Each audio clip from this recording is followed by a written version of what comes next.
Hello, everyone, and welcome to Police Off the Cuff Real Crime Stories. I'm your host, retired NYPD Sergeant Bill Cannon, a 27-year veteran of the NYPD. Folks, we got some new information tonight, not heard before, but yet not really reported by the mainstream media. And it concerns a subversive group that these people who you see on the screen, this new player that you're unaware of, Maximilian Snyder, and of course, Teresa Youngblood, who we believe and everyone believes fired the rounds that killed the officer in this case. And when we give you some of the new information, it'll all come together a little bit and make more sense.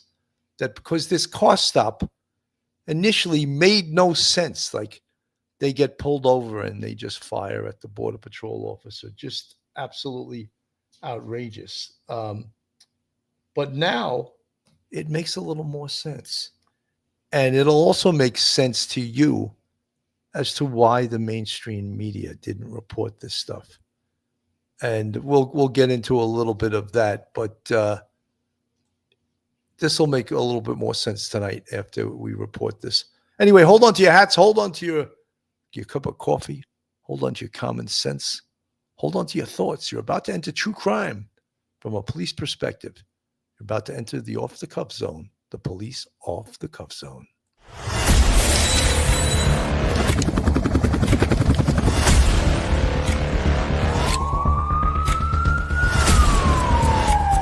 There has to be some common sense.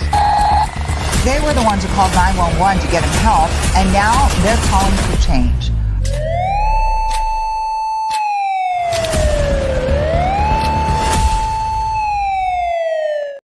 And now a word from our sponsor. BetOnline is the world's most trusted betting platform and your number one source for online betting in 2025.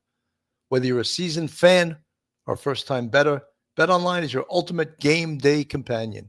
With the largest selection of odds in everything from football, the NBA, college basketball to NHL and UFC, BetOnline is your number one sports betting source for the new year. Every touchdown to three-pointer and hat trick, BetOnline has you covered with odds, stats, and more for every game, every play, and every win. BetOnline, the game starts here. And of course, joining me this evening to bring you this story and all the new information we have on it, which is truly sort of remarkable when we hear about some of the new stuff that has just come up in the last couple of days. The Vermont Border Patrol shooting suspect is tied to a Washington man accused in a California homicide.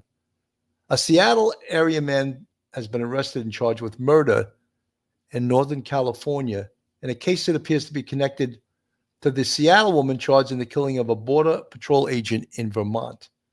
Maximilian Snyder, 22, was arrested just after midnight, and he's the person on the left there on the thumbnail. He was arrested just after midnight Friday morning in Redding, California. He's been charged with murder in Solano County Superior Court, according to court documents, with an arraignment scheduled for Tuesday. He's being held without bail. Snyder and Teresa Youngblood, 21, of Seattle, were high school classmates who applied for a marriage license in King County in November. The application listed a Kirkland address. Now, the parents had reported that they had heard she applied for a marriage license, the parents of Youngblood. Youngblood is currently in jail in Vermont, facing 2 weapons charges in connection with a shootout that killed border agent in rural Vermont town near the Canadian border last week. Federal prosecutors in Youngblood's case wrote in court filings that she has been in frequent contact with a person of interest in a homicide in Vallejo, California. Snyder was arrested by the Vallejo Police Department.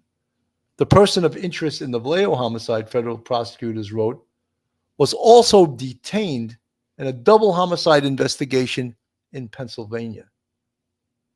Both Youngblood and Snyder attended Lakeside School, an elite private school in North Seattle, famously where Bill Gates and Paul Allen met.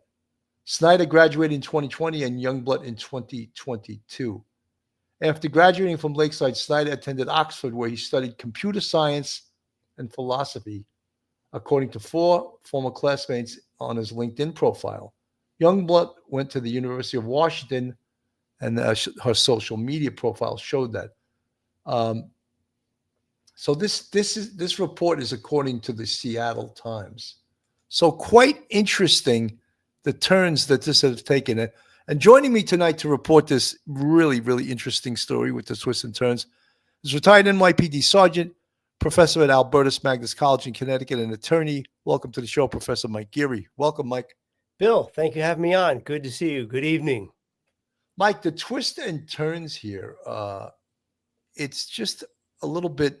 We predicted early on that these people were involved in some subversive group, because you don't just get pulled over in a car stop and bang it out with law enforcement. Right. And they did not hesitate. Teresa Youngblood did not hesitate. The other guy who was killed, he did not hesitate to pull his gun, and he just wasn't quick enough. He was ready to fire too. So based on our law enforcement experience, without knowing all the facts, we said they have to be part of some group. And then bring in the camouflage attire, the fact that she was covering her face everywhere she went. Something was not right, Mike. Yeah, Billy, because you realize this isn't a one-off kind of situation. This isn't a Romeo and Juliet thing where 2 young lovers get in trouble. No, they were obviously hardcore, and these were people who were hardcore and they are violent.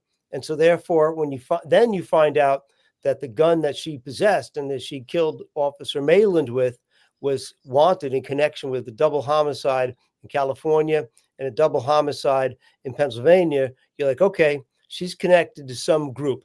Okay, at least one of the person, maybe a small group, maybe a large group. Then we get the news that the older male that she was with, who may have been the one that she was getting the marriage license for, was also a suspect in the double shooting in Pennsylvania. We find out now, we know his name. Okay, we know his name now, and we know that his name is Snyder, and we know he's based in California, and that he's part of a group called, I think they're called the Zizians, Zizians, Zizians. They're a vegan Sith group. Well, I'm not exactly sure what that means, but Snyder and these Scythians, Vizians, whatever you want to call them, have a history, at least back to 2002, of attacking people. And his most recent attack was a fatal attack on his former landlord. So what a group she turns out to be a part of. And it's amazing. It goes from California to Vermont, across the country. You know, Mike, it reminded me of the like ranch that they lived on, where they stabbed that elderly man, Curtis Lind. It reminds me of the Spawn Ranch with the Manson family. Thank you. That's what came into my mind. Yeah. And I was thinking that, they refused to pay him rent, and then they attacked him, and I believe he shot and killed 2 of them. Yes, the old man. But this is a violent group. I want to play this from the local news agency, get us up to speed here. Mayland was shot and killed in Coventry, Vermont. Today, we're learning more about the woman from Washington State who is accused of opening fire on U.S. Border Patrol agents at the scene of the crime. Teresa Youngblood was reported missing by her parents back in May. NBC5's Alexis Crandall breaks down what we know now. According to a report from the Seattle Police Department, Youngblood's parents called police expressing their concerns after not hearing from their daughter for a few days. The report says Youngblood sent an email saying goodbye to her mother. Youngblood said she moved out to live with a friend and changed her phone number. Both of her parents told police her behavior had changed recently. They believed she was lying about where she was going and who she was seeing. They said she disconnected from childhood friends. Her parents say they were concerned that she was being forced to act this way or was in a controlling relationship. According to the report, police told Youngblood's parents, since Teresa is an adult, she's free to make her own decisions. Police later determined there was no reasonable concern for Youngblood's safety, so no missing persons report was created. The FBI says Youngblood and German national Felix Backel were the only people in a car that multiple U.S. Border Patrol agents stopped on I-91 for an immigration inspection last Monday. Within 15 minutes, Youngblood pulled out a gun, shot, and ultimately killed Agent Mayland. Backel died at the scene. That was Alexis Crandall reporting. Youngblood was taken to the Dartmouth Medical Center for her injuries. She's facing several federal charges in this case and is scheduled to appear in court this afternoon. You know, I think that, Mike, that as far as the FBI and the prosecution of this case, we would expect a murder first-degree charge, but yet that's not what we're seeing. We're seeing like a possession of a weapon and all kinds of other charges. But I think they're trying to put this case together and see if they can draw a nexus between Vallejo, California, and Pennsylvania, and perhaps even like a RICO case.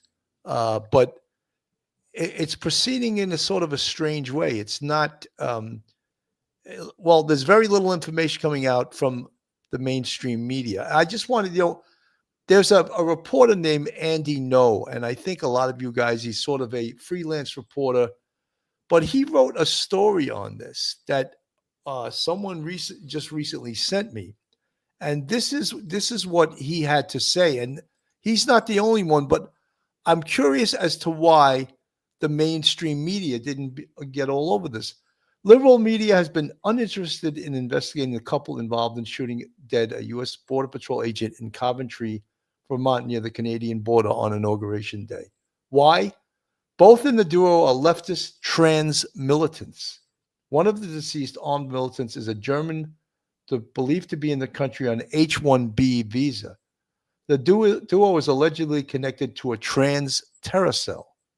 Federal law enforcement have been surveilling German man Felix Ophelia Buckholt and Seattle at UW student Teresa Milo Youngblood after staff at Lydenville, Vermont motel reported seeing them with black tactical clothing, weapons, and protective militia-style equipment.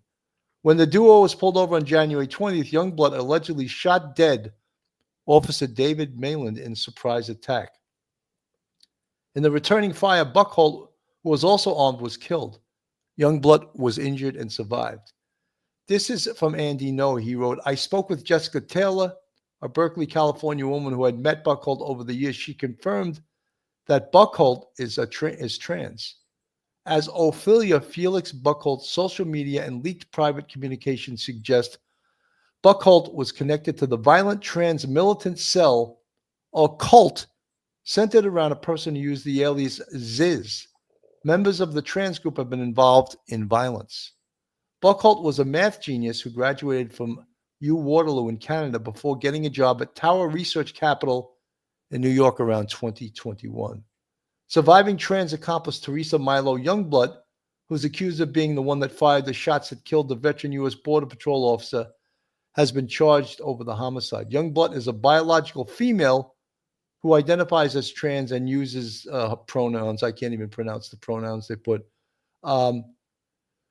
Trans terrorism court filings strongly suggest the armed trans duo involved in the deadly attack on a U.S. Border Patrol agent is indeed connected to a murderous trans militant cell allegedly linked to 3 homicides across the U.S.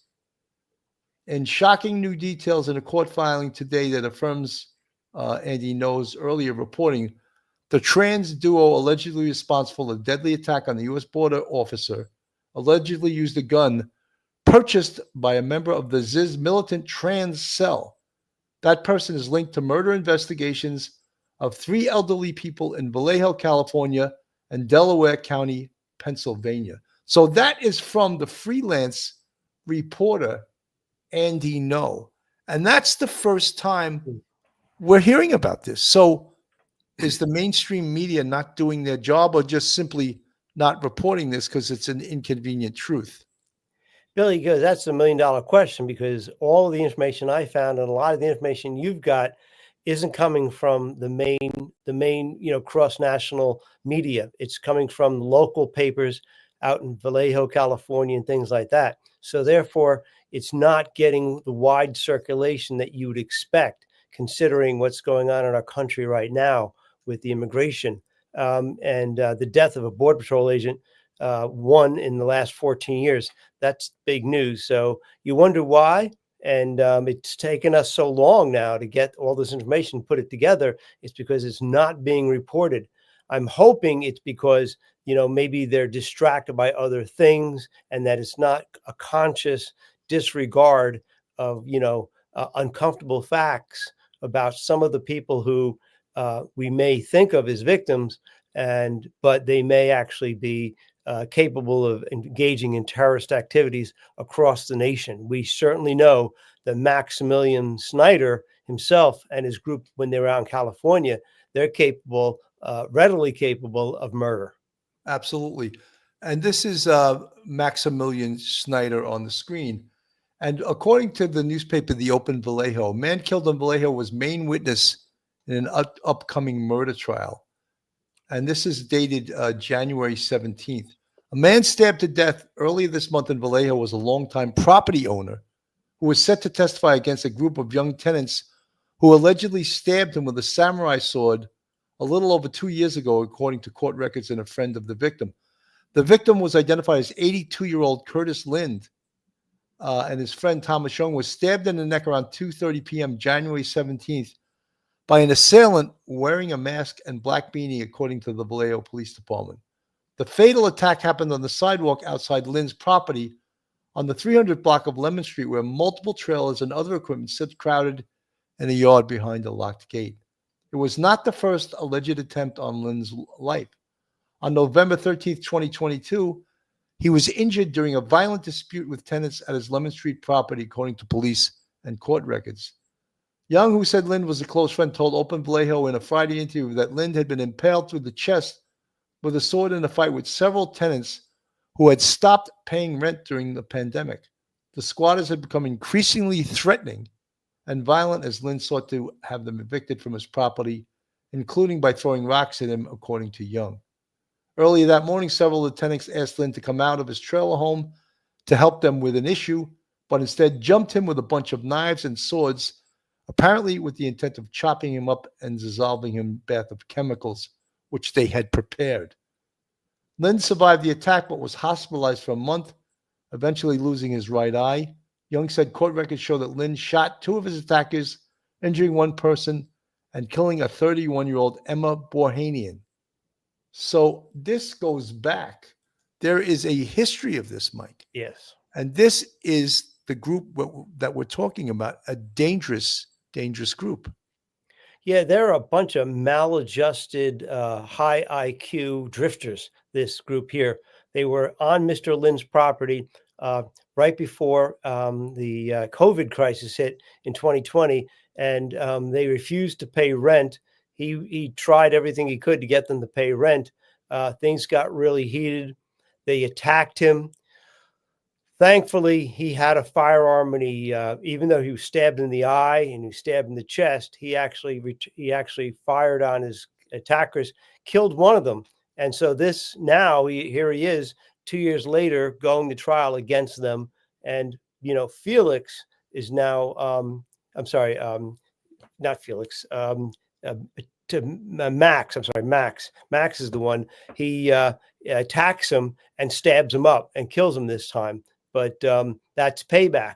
And so therefore, Max is a very violent person. Not only did he take part in the original attack on Mr. Lind, he now actually kills him in 2 years later in 2024.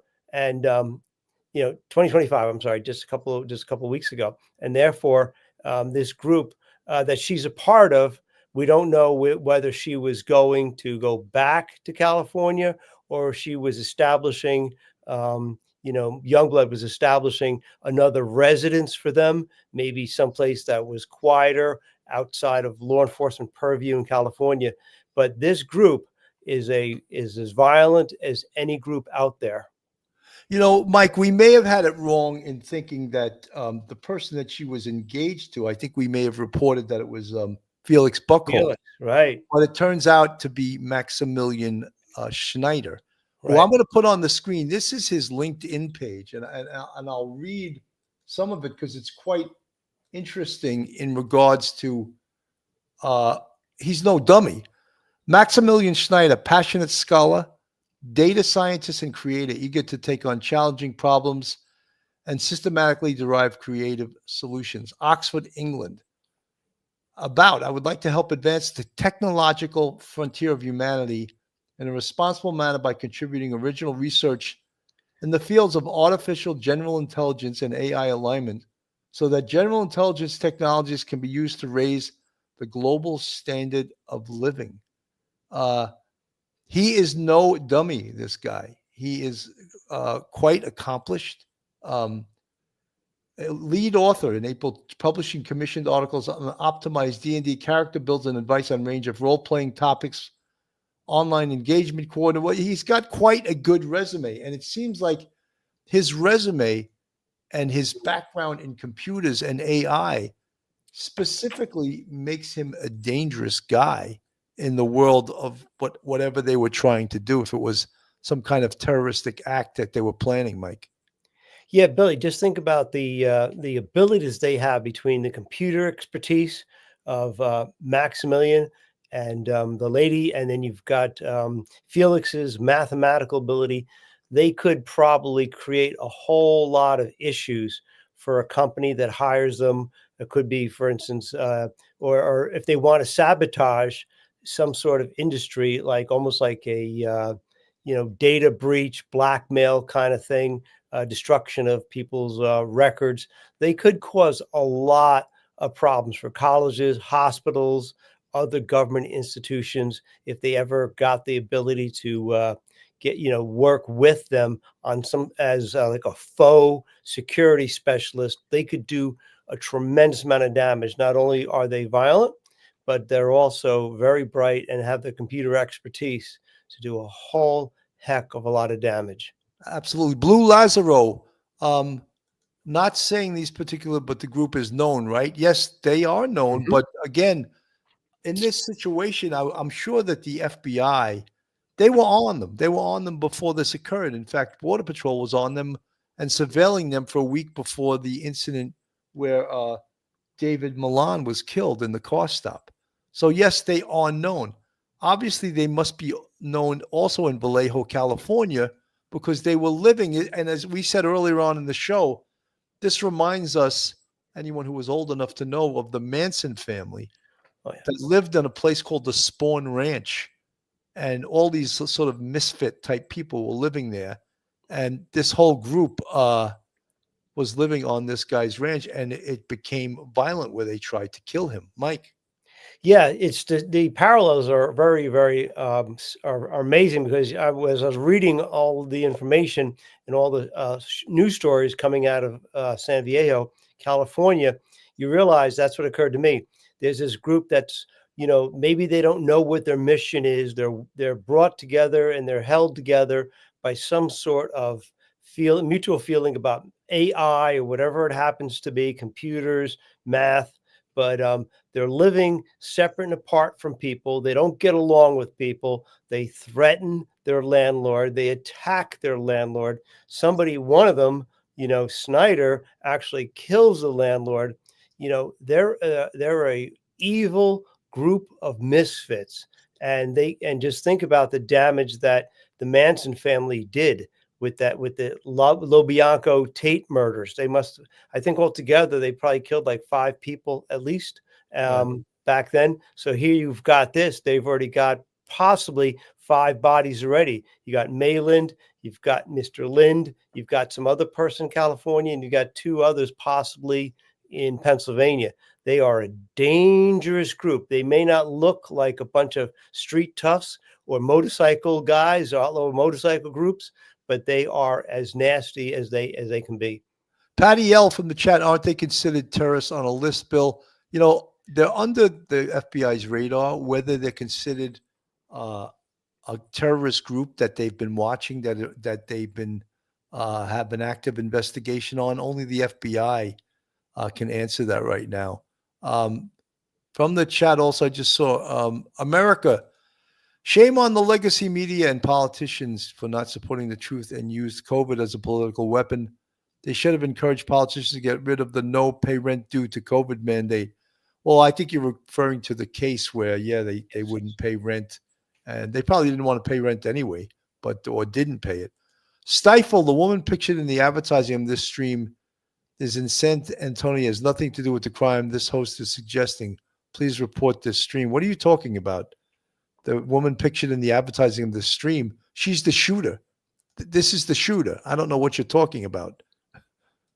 There's some trolls in the chat. I think I'm gonna have to eject that woman also, because there's a lot of people talking nonsense. That is the woman that you see in the thumbnail. Mm-hmm. That is Teresa Youngblood, and she's the one that had been arrested for the shooting, and for shooting David Milan, the Border Patrol officer. So there's a lot of there's a lot of people in the chat that just there's some trolls out there. So I think she'll have to be ejected also. So yeah, the case gets a little bit convoluted because there's this double murder in Pennsylvania whereby Maximilian Schneider was considered a person of interest, but however wasn't arrested. And then he was considered and arrested for the murder in Vallejo, California. So he is currently incarcerated for that. So it does get a little bit confusing because there's so many moving parts here. But let me play. This is also a local news reporter on this case. Joining us at 11 o'clock, I'm Liz Streppa. Brian has the night off. We're continuing to follow the investigation into last week's shooting death of a Border Patrol agent in Coventry, Vermont. Tonight, the woman who police say fired a handgun faced a judge for the first time. NBC5's Jackson Stover was there by the courthouse. Jackson, tell us more about her.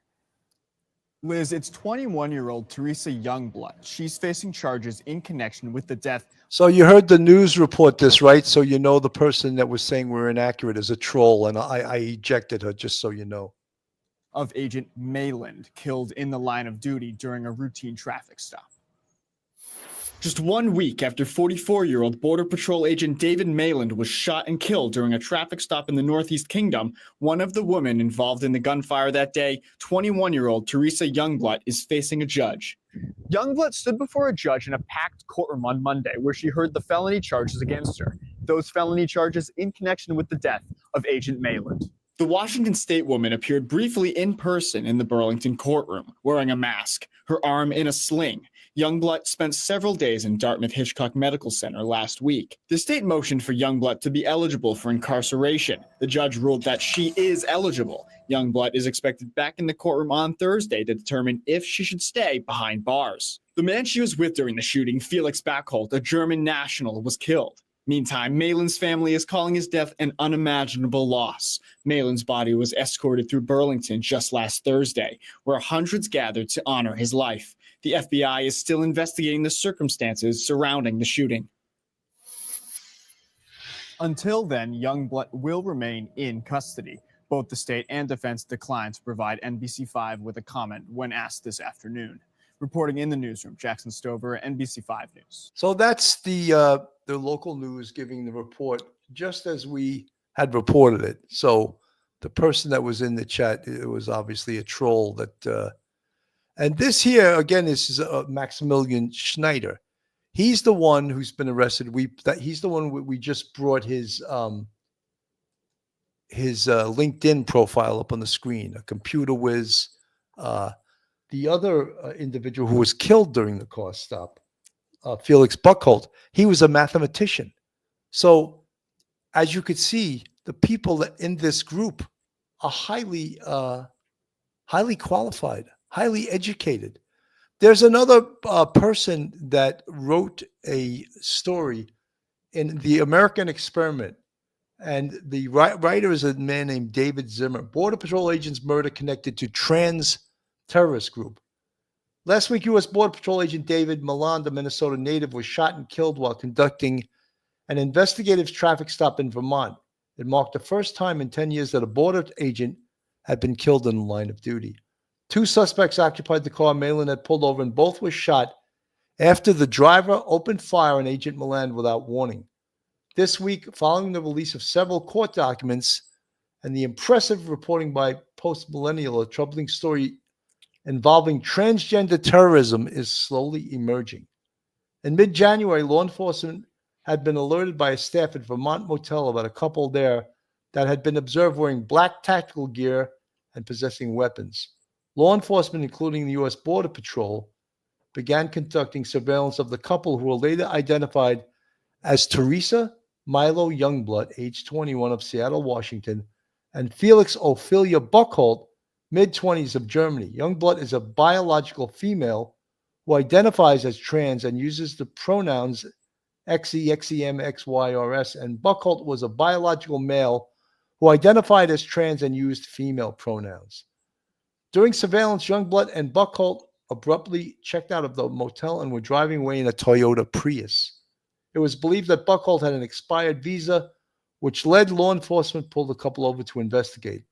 While Agent Mallon was at the driver's window, Youngblood shot him with a handgun without warning. Agents saw Buchholz produce a pistol as well and returned fire at both Youngblood, the driver, and Buchholz, the front passenger. Buchholz was killed and Youngblood was injured and taken into custody. So this is a second story by a writer named David Zimmer, who writes for the American Experiment. So it's the second time we're hearing of this trans terrorist group. So again, as we questioned, why haven't we heard this story from the mainstream media? Why haven't they reported this, Mike? Yeah, Bill. And I'm just wondering too, who are the people in Pennsylvania who are considered considered victims of Snyder, Maximilian Snyder? Are they part of this group? Are they a breakaway cell of this group? Are they some people who maybe have been landlords or maybe had a falling out with this group? I want to know that too, because it is strange, because you see Felix, you see Maximilian, and then you see Teresa, and they're all consider themselves transgender, going from male to female or female to male. They've all got special names that they've picked out for themselves, like Ophelia. It's quite a group, and it's something that the public should know about, because it doesn't matter what their identification is. The fact is, they've got bodies already under their belt. They got notches in their gun already. So therefore, they are as violent and as dangerous to the public as they are to anybody else. And the news media should be letting people know about it. And if they have any sort of pictures of any other suspects from that group, that should be out there for the public. You want the public to see something, say something. You want them to do something, call 911. This would be a good time to start with these pictures. Someone in the chat asked what the name of the terrorist group is, and this is what they were reporting. I'll put it up on the screen. They were reporting that the terrorist group was called ZIZ, Z-I-Z. Yeah. And that apparently they're well known in Vallejo, California. What were they doing in Vermont? Were they flexing their muscle? Were they spreading their wings to another area? What was their whole point? What were they doing? What were they doing with tactical gear? What were they doing with all the weapons? What were they doing with lots of cell phones, laptops in the car? What was their intention? That hopefully the police will know, and the FBI will know. But right now, we don't know that, Mike. We got just a little tease of what they may have been doing there. It turns out that when they were in California and they had their interaction with Curtis Lind originally just recently, and he's now dead. Mr. Lind was killed by Max. Apparently, there was a comment that several of the cars that were driven by some of the group members, one of those cars had a Vermont license plate. So it could be that one person in that ZIZ group in California has an address in that they may have been scoping out in Vermont. maybe now when you look at it, maybe a safe house, maybe an alternative residence to get away from law enforcement in California. But when they told the Border Patrol that they were looking to purchase property, they may not have been too far off in what they were saying, that they may have been looking to see if that, the whatever connection a member of the group has to Vermont, whether that is a residence, maybe where they could hide out. That's what I'm guessing at this point was the connection between Vermont and California. Not sure, but that's what I'm thinking at this point. Absolutely. Folks, this is Police Off the Cuff, real crime stories. If you like real crime, true crime from a police perspective, you're in the right place. If you're not subscribed, hit that red subscribe button on the screen. Give us a thumbs up, hit the like button, share us with your friends and your family. And if you want to contribute to us financially, we have a Patreon with 4 different levels, and we also have a YouTube channel membership with 5 different levels, and you can become a member of the Police Off the Cuff Real Crime Story family. I'm going to answer some questions or read some of the chat, which I always like to do. Keith M., the dead couple in PA are the parents of a member of the cult. Wow, I didn't know that, but thank you for that information. Keith, there's so much convoluted information on this, and because it's not coming from law enforcement to the press is getting it sort of on a backdoor way, and that's not always the most accurate way, but it's all we're getting at this point. Jane C., they are angry at the world. I wonder if they are on hormones and going mentally haywire. Mary Sintek, exactly. What were they up to? Good question. Sherry Murray, who and why are they so mad about? Yeah. Denise Green, thank you. I have never heard of this group. Well, they're a West Coast group apparently, and all of a sudden they're in Vermont. Wendy C., are they eco-terrorists? At this point, I don't have any reason to believe that they are. Phil Grimaldi in the chat. Thank God Police Off the Cuff is reporting on this group. Phil, thank you for your kind comments. Donna Douglas, Sergeant Bill, Professor Mike, you have such great info on this. Thank you for this and all your hard work. Amazing info and insight. Thank you. Mike Jarvis, the mob reporter posted the hotel security video of them acting strange YouTube channel. Mike, I saw that, and it was very good. But it's, I couldn't use that video because it belongs to that particular content creator, and it was very accurate. And to see what they were up to and how they were dressed, I think it would have raised anyone up as to their conduct. And I think most fair-minded people would have called the police and said, look, something's going on here. I don't know what it is. But the thing that I have a real problem with, and that's why Mike and I, early on in this investigation, before we knew anything, we said this has to be some kind of subversive group. This has to be some kind of radicalized group, because people don't act like that, and people aren't that quick to the trigger. Even badass thugs, most of the time, don't just pull out on a cop and shoot. There are instances where they do, but this 21-year-old girl, just without hesitation, shoots and kills a Border Patrol agent. That's rather unusual. Your thoughts, Mike? Bill, you know what? When Jane C. said they may be out of their minds, you're onto something, Jane C., because, if they are transitioning and they're going from female to male, they're probably taking some hormones that may be ramping up their aggression. And it could be, if they're a male transitioning to a female, they may be taking other hormones. We saw this sort of thing in the Nashville shooter, I think about 1.5 years ago, where she had a little book. She was transitioning from a female to male and taking all kinds of male hormones. And she had a little like a diary, and it was very aggressive, how the people she wanted to kill, the people she wanted to assault. So it could be that in some ways, yeah, they are having some serious issues with that medical treatment, maybe that they're undergoing, that's causing a lot more aggravation or aggressive kind of behavior that they might not normally have if they weren't transitioning. they are a very violent group. And yeah, in some ways, they may be out of their minds. Yeah. Well, they certainly are very, very angry. And the other thing that we know is that they are not dummies.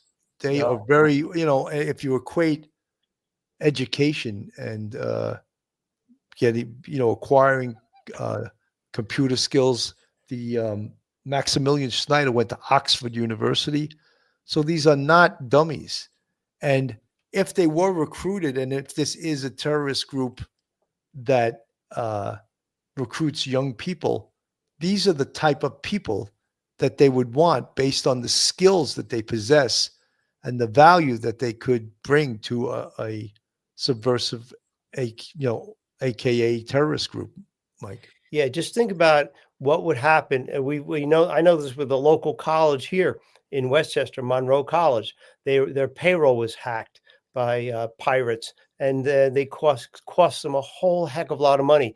There's a hospital could have its securities of its records breached. You get somebody who could do some serious damage to some technology, especially some sort of confidential records of a company or a government agency or a hospital. These people could be the ones to do it because they do have probably that technological ability that you and I wouldn't have. But that's another facet of this group. Not only are they willing to shoot it out, but they're also willing to kill in cold blood the other people, and they're also willing perhaps to engage in some sort of computer infiltration of of an organization. So they're a multi-issue, multi-problem group. We don't know how big they are. We don't know who's the head of it. We don't know if it's just Maximilian is the head of it. We don't know, but they are dangerous.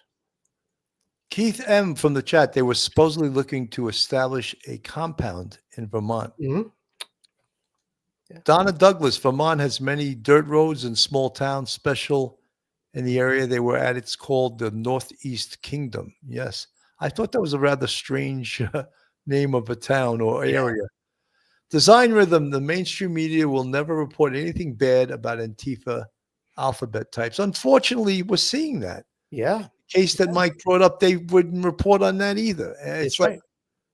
I don't understand it. Patty L, they want places to hide evil like deception and to operate in darkness. Yeah, absolutely. Lucky, another outlet is the content of the dead suspect's journal, which mentioned a very large amount of drug use, specifically the use of LSD. Very possible. Mary from the chat, wow, thanks for covering this. Well, thanks for listening in. Make sure all you guys that are listening in that are first time watching this show or first time visiting here, make sure you hit the subscribe button. It's free to do so. HB Girl 99, I'm sorry, but a woman who identifies as male and man who identifies as female is freaking hilarious amidst a tragedy. Mary Sintek, how many people are part of this cult? Unknown. We do not know. We're just finding out about this from the reporting of two independent reporters, not the mainstream media. Design Rhythm, why would they check into the hotel in full tactical gear and face coverings? Good question. Good question. Many people that are involved in crime do things that are inexplicit, that don't make any sense. And we used to say that's why we catch them, because they're not that smart, But in other areas, you would think they were super smart. Lucky. So the gun purchased by the guy connected to the homicides, correct? She bought the gun. That's what's confusing. She bought the gun in Pennsylvania. And we know that gun was connected to those two murders in Pennsylvania. But she bought the gun, excuse me if I said it incorrectly. She bought the gun in Vermont. Now, it was connected to a homicide in Pennsylvania, a double homicide. So unclear if Maximilian Schneider is the seller of the gun. Do you have that information, Mike? Bill, I don't have that information at all, but it does appear that I'm guessing because he was a suspect and released, he's not cleared. they questioned him and released him in the as a suspect in the double homicide, and therefore she gets the firearm from him, and he is also been already accused of killing Mr. Lind, stabbing him to death on January 17th. I'm guessing he's fully capable of being the shooter for that couple in Pennsylvania. Just an educated guess, but I would think that that's his gun and that he's the killer in that case. Absolutely. Donna Douglas, there was a cult like this in Island Pond, Vermont, in the Northeast Kingdom called the 12 Tribes. Police raided them in the 1990s. Lawrence Taylor, design our good question, laying low and blending in makes more sense. It's like they were spoiling for a fight. Mr. Wonderful, so what do we know absolutely for sure? We know that Teresa Youngblood is the shooter of the Border Patrol agent. She's been named the shooter in court filing paperwork. She was just in court arraigned on Monday. She goes back to court, I believe, on Thursday. They're actually going to petition the court for bail. I mean, if there was ever a poor risk for bail, she is absolutely it. Susanna Branch, thank you, Bill. I forwarded this stream to all my law enforcement friends. Susanna, thank you so much. Share us with all your friends and your family. Mary Syntax, true, they have money. Design Rhythm, probably on meth or something, very possibly, you know. It is a really, C. Carrera from the chat, Maximilian Snyder, passionate scholar, data scientist, and creator. You get to take on challenging problems and systematically derive creative solutions. Well, C. Carrera, I read that, what you just said, from his LinkedIn profile. Yeah, he is no dummy. And either, in fact, is Teresa Youngblood. She had a degree in computer science also. So they have the skills that these subversive groups, these terrorist groups, if you will, Mr. Wonderful, gun range experience, you know, unknown. But, you know, something, if you're in an area like Vermont is gunland, you know, and many people, even while we were doing this show, said, look, I live in Vermont. I drive around all the time with my gun or guns in my car. It's, you know, a place that you want to be able to, you know, flex your Second Amendment and protect yourself if need be. Mike. Yeah, Bill. It's, I think it's next to Texas. They probably won't have the most liberal firearms carry laws in the United States. So therefore, you know, as we find that if you make a car stop as a law enforcement officer, like in Texas, you have to assume, and you probably will be correct, that someone in that car has a firearm. You know, and so therefore you get this group here. And I was looking at the some of the stories that we know about that were reported from San Viejo, and I'm thinking the group at this point had about 6 members altogether. By looking at you know, who attacked Mr. Lind, who survived the attack, who's in prison. I'm thinking at this point right now, we believe there's about 6 people. If you read between the lines in the story, it's a small group, about half a dozen at this point. Absolutely. I'm going to play this this little report from local news in Vermont about her going to court. 21-year-old Teresa Youngblood was in that federal courtroom in a mask and had her arm in a sling. She had been at Dartmouth Hitchcock Hospital for a couple of days after that shooting.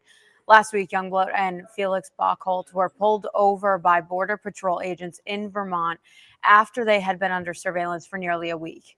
Agents discovered Bockholt appeared to have an expired visa. Court documents show the pair were carrying tactical gear, guns, and other suspicious items inside the car, which was registered to Bockholt. Prosecutors say during the traffic stop, Youngblood pulled out a gun and started shooting at agents. She, Bockholt, and agent David Chris Mayland were all shot in the exchange. Bockholt died at the scene. Agent Mayland died from his injuries at a local hospital. Court documents also say that the guns Youngblood and Buchholz used came from a person of interest in a double homicide investigation in Pennsylvania and another homicide investigation in California. Now, Youngblood is facing 2 federal gun charges. If convicted, she could be sentenced to life in prison. She will remain behind bars until at least Thursday when she has another hearing. We'll be So interesting. From the chat, Callie, the leader of the Zizian cult, is called Ziz, and she actively recruits computer science, math, and AI people.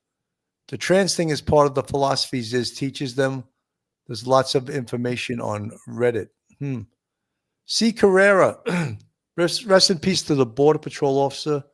But if they were tracked and monitored for roughly 1 week due to consistent red flag behavior, why on God's green earth was it not a controlled stop? Well, that's hard to describe. I mean, I think from what we're hearing, there was more than one car on the scene when they were stopped, according to law enforcement. And the shooter, Teresa, just inexplicably fired at the Border Patrol officer, David Mayland, and killed him. So, yes, you would think it should have been, of course, a felony car stop, and perhaps more precaution should have been taken. But things can happen in law enforcement. You can take all kinds of precautions, and bad things can still happen. Mike.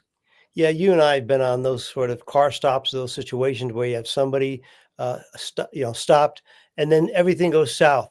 People don't start communicating very well. They start moving around. They won't listen to anything you say.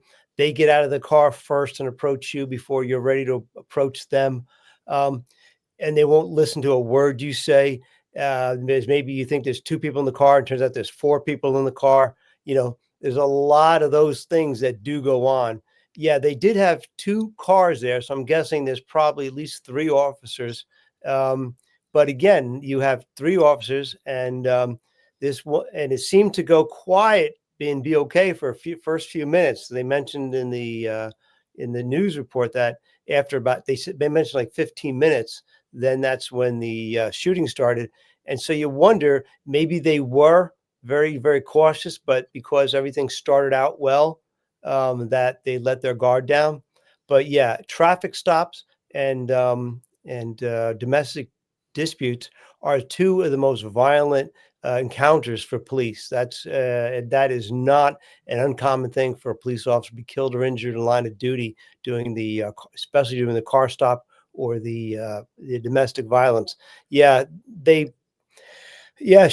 Someone like that, a little girl like that, she's probably not big and she doesn't look very tough looking.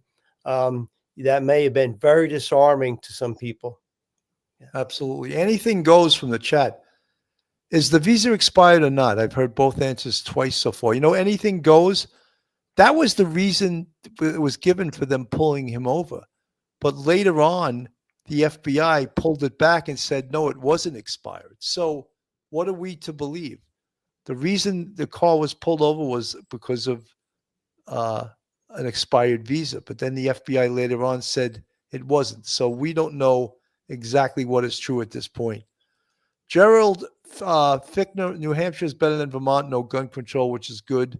You're free to choose, carry anything you want. No problem. All people are nicer by nature, though there are exceptions. Yes. Design rhythm. I can't imagine throwing your life away at 21 years old. Why? Exactly. This person, Teresa Youngblood, just threw her whole entire life away. M. Chelsea, a trans cult. Research it. That's what we reported. That's what we were told. It was a trans cult.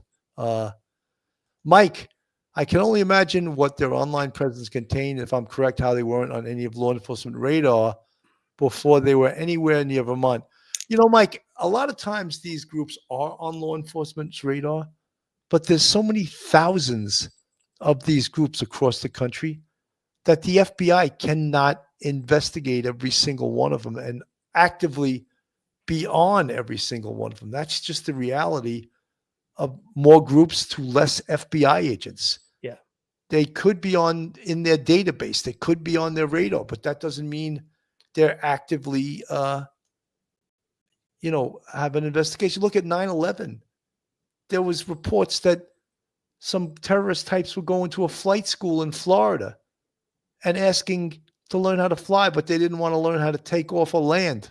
They just wanted to learn how to fly the plane while it was in the air. I mean, when we hear that now and knowing what happened, we would say, why didn't they do anything? And it doesn't make sense to us as how something like that could happen, but it does. And every time one of these active shooters or one of these subversive groups does something nefarious, right away the FBI says, oh, we had them on our radar. Well, why did you do something then? And I can understand the FBI does not have the personnel or the manpower to track every single one of these groups. Mike. Yeah, Bill, they certainly don't. We had 30,000 in the NYPD, and you just got to figure you've got, what do you have? Maybe 3,500 detectives, 4,000 detectives. I'm trying to think, something like that. Now you take those 4,000 detectives, and that may be somewhat close to what the FBI agents are. Spread them across the entire nation now, and have them do their own investigations, and also have them support local law enforcement when they need something like technological, help and that sort of thing. And they're great that way. And we, as much as we tease the hell out of the FBI and they tease the heck out of us, we're brothers in arms, but there's just a lot of work to do. And, they suffer from the same thing that a lot of other law enforcement agencies suffer from, is the low starting salary and things like that. So therefore, we could use probably, 33% more FBI agents to help out and on just these sorts of groups. But yeah, they're in the database, but there's not always an active investigation of them. And that's what hurts. Absolutely. Marla M. At Police Off the Cuff, I live in Vallejo, California. Well, Marla, are you familiar with this group?